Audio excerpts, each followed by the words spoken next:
Algeria অর্থাৎ আরবি ভাষায় যাকে বলা হয় মাগরেব, পশ্চিম আরব,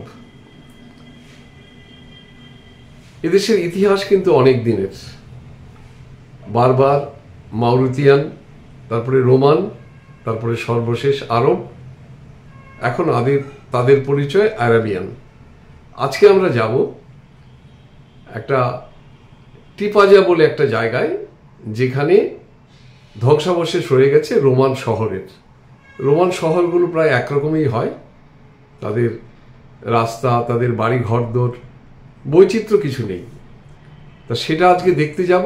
তার আগে আমরা হোটেলের ব্রেকফাস্ট এবং যে অঞ্চলে আমরা ছিলাম, এখানে সমস্ত শহরেই পুরনো অঞ্চলকে বলা হয় মদিনা।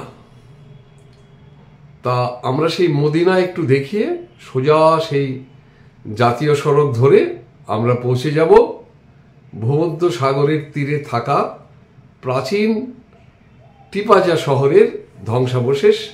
ওটা দেখিয়ে আমরা সোজা চলে যাব আরেকটা রোমান শহরের ধ্বংসাবশেষ। এই যে আমাদের হোমস্টের ব্রেকফাস্ট, এখন মনে হচ্ছে এটা ঠিক হোমস্টে নয়, পারিবারিক হোটেল টাইপের কোনো বিরাট বড়লোকের বাড়ি। যা হয় আমাদের দেশে রাজবাড়িগুলোও তো হোটেল হয়ে গেছে, কিন্তু এটা নিজেদের মধ্যে রেখেছে। আলজেরিয়ার, মরক্কোর যেখানেই যাই সেখানে ব্রেকফাস্টে খেজুর থাকবে, আর খেজুর একটা করে নেওয়ার উপায় নেই, আপনাকে অনেকগুলো নিতে হবে। অন্যান্য ফল থাকবে, আর বাকি খাবার আমাদের চোখে কেমন জানি একটু ক্লিশে। এই যে যাকগে, এইবার নিচে নেমে এসে আপনাদের যে জায়গাটা দেখাচ্ছি সেটা হচ্ছে আলজিয়ার্সের সবচেয়ে পুরনো অঞ্চল, ওদের ভাষায় মদিনা। এখানে কোনটা মরিস, কোনটা নিওমরিস, কোনটা ফ্রেঞ্চ বোঝার ক্ষমতা আমার নেই। তবু এই যে গলিটা দেখুন উপরের দিকে উঠে গেছে, সামনে চৌরাস্তা। গাড়িতে ওঠার আগে জাস্ট আপনাদের একটু দেখিয়ে নিচ্ছি, আমিও দেখে নিচ্ছি।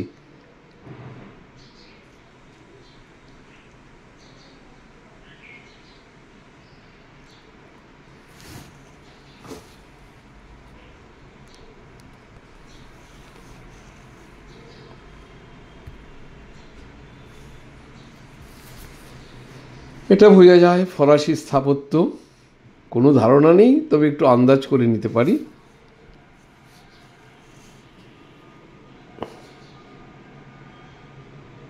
খুবই ঘিঞ্জি জায়গা।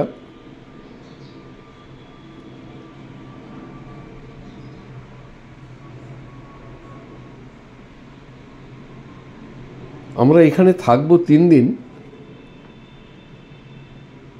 এখান থেকে বিভিন্ন জায়গায় যাব। মূলত রোমান ধ্বংসপ্রাপ্ত শহর, যেগুলোকে ইউনেস্কো হেরিটেজ সাইট হিসেবে ডিক্লেয়ার করেছে,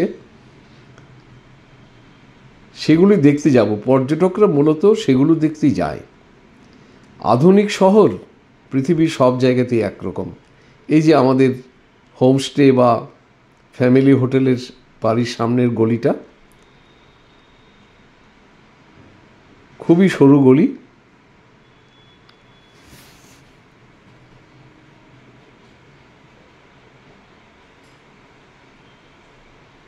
এই জায়গাটা কেমন জানি একটা প্রাচীনতার গন্ধ মাখা আছে।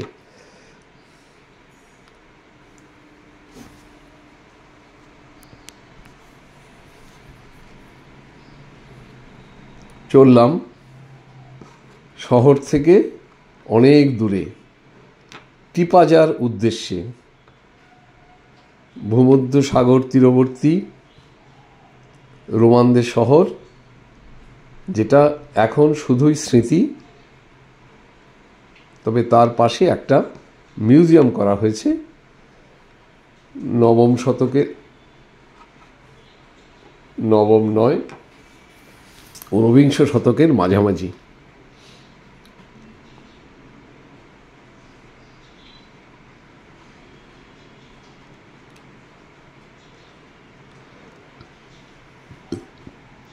প্রকৃতির কীরকম পট পরিবর্তন, আমরা যাচ্ছি এক এক জায়গায় এক এক রকম দেখতে।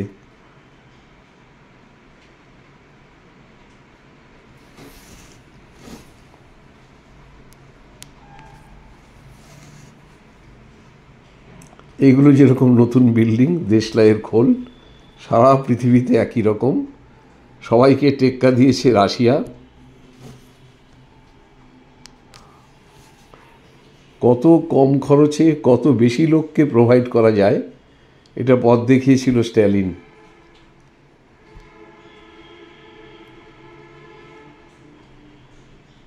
এই অঞ্চলটা খানিকটা পাহাড়ি।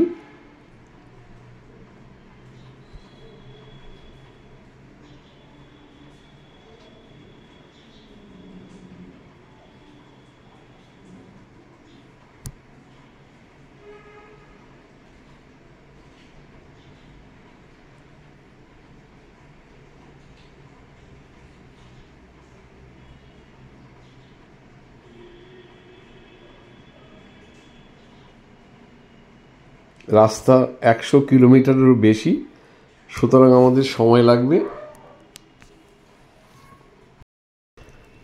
ডান দিকে ভূমধ্য সাগর, ভূগোলে যেটা বারবার পড়েছি। এই ভূমধ্য সাগর ঘিরে কত যে দেশ আছে। দেখুন এখানকার মাটিটা লাল মাটি, পাথুরে মাটি। এই যে ডান দিকে ভূমধ্য সাগর।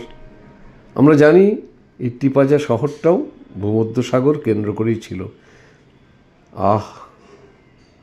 আকাশের কি অপরূপ দৃশ্য!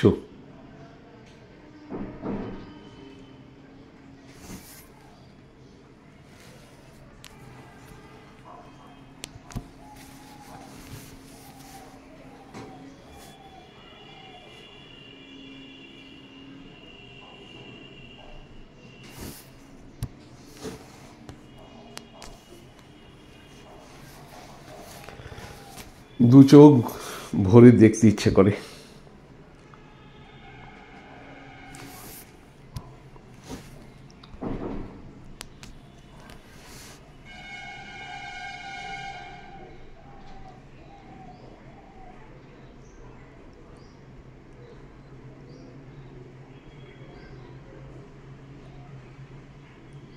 ভাবা যায়, তাকিয়ে থাকতে ইচ্ছে করে।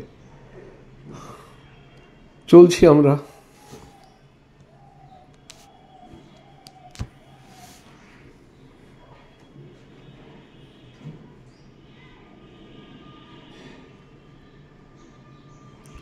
আমাদের এই ভিডিওটা আমি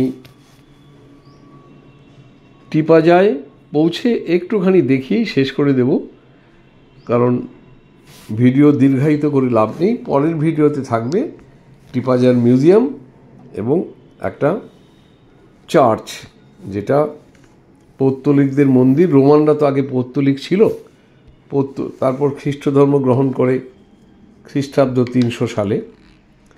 তারপর থেকে তারা তাদের টিকে থাকা মন্দিরগুলোকে বানিয়ে দেয় চার্চ।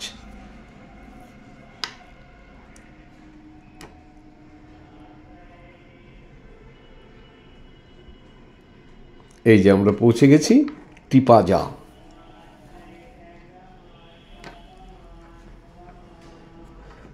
অনেক গাছ নাকি, পুরনো গাছ নাকি রয়ে গেছে, প্লাটিনিয়া।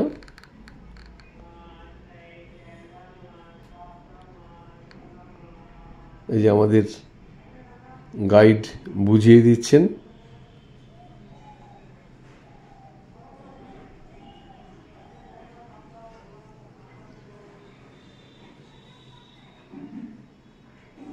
এই যে প্লাটিনিয়া গাছ।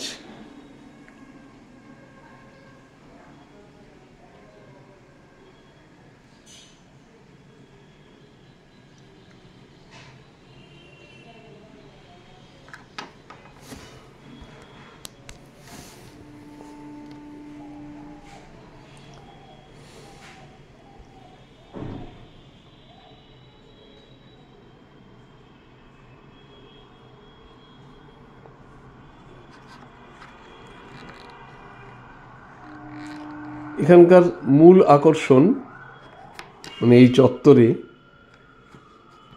জুপিটারের মূর্তি।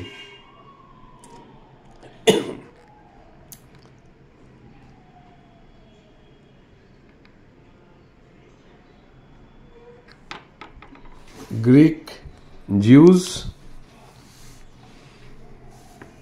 রোমান জুপিটার, ইন্ডিয়ান যম, একই মানে, সবাই মৃত্যুর দেবতা।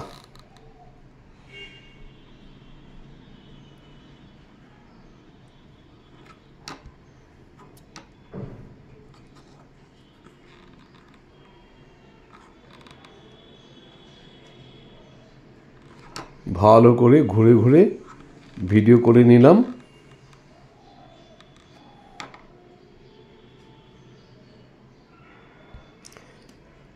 যে অনুরোধটা প্রতিবার করি সেই অনুরোধটা আবার করছি, আমার চ্যানেলটা সাবস্ক্রাইব করবেন, ভালো লাগলে লাইক দেবেন, খুব ভালো লাগলে শেয়ার করবেন প্লিজ।